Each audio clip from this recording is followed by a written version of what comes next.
Yung may kapatid kang galing ng summer in Laguna, nagbakasyon dito sa Bicol at saka gusto nang bumalik.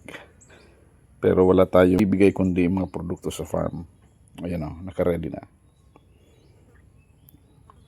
Yeah, di ba? Alright. Okay. Have a safe trip, brother. God bless. Bye-bye. Minsan success, minsan fail. Hindi ko kinaya. Hindi kinaya ng tricycle.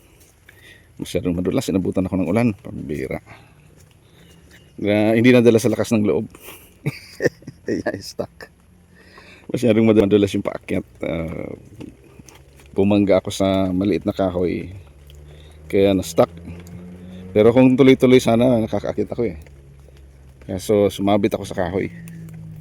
Kaya yan. May tinawagan ako mag-rescue. Sayang. Hindi ito mandadala sa prayer. Kailangan nito tulong. Ayan na. Parating na yung aking mga tagatulak. Ito yung challenge kapag bumagsak yung ulan na nandito pa ako sa farm. Hindi ako basta-basta makakalabas. Naunahan ako ng ulan eh. Nagmadali na ako. Sabi ko kailangan makalabas ako bago bumagsak ng ulan. Kaso naunahan ako ng ulan. Kaya yon, stuck. Okay, nandito na si Jo. Papatulong tayo. Hindi talaga to uubra sa ganito. Yan o.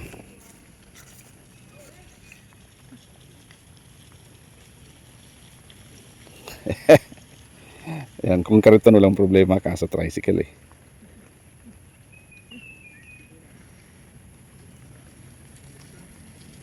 Ayan, sa susunod magkakarito na tayo. Pero hindi tayo ma-stuck sa bira. Hindi kinaya, Jo? Tinesting ko rin eh. Bumbiniltada sa tricycle. Nag-cross dos. Kaniguan? Amo? Oh, yan ako. Nakadiritso na kuta na. Ita, buminangga ako sa saday na kaoy. Hindi kaya. Tao to mga gamot to. Hindi kaya. Kampanti na kuta subot ko. Tadro-diritso. Ito pambira. Nakasabit ako sa kaoy. Nakatras ako na yung yan, mga 5 metros na gidaan. Sayang, makantos na kuta na. Nakabangga ako dito. Diyan ka sana na. Tapos nakadiretso pa ako. Hindi pinutulan nga na ako. Yan hindi ako na-stuck oh.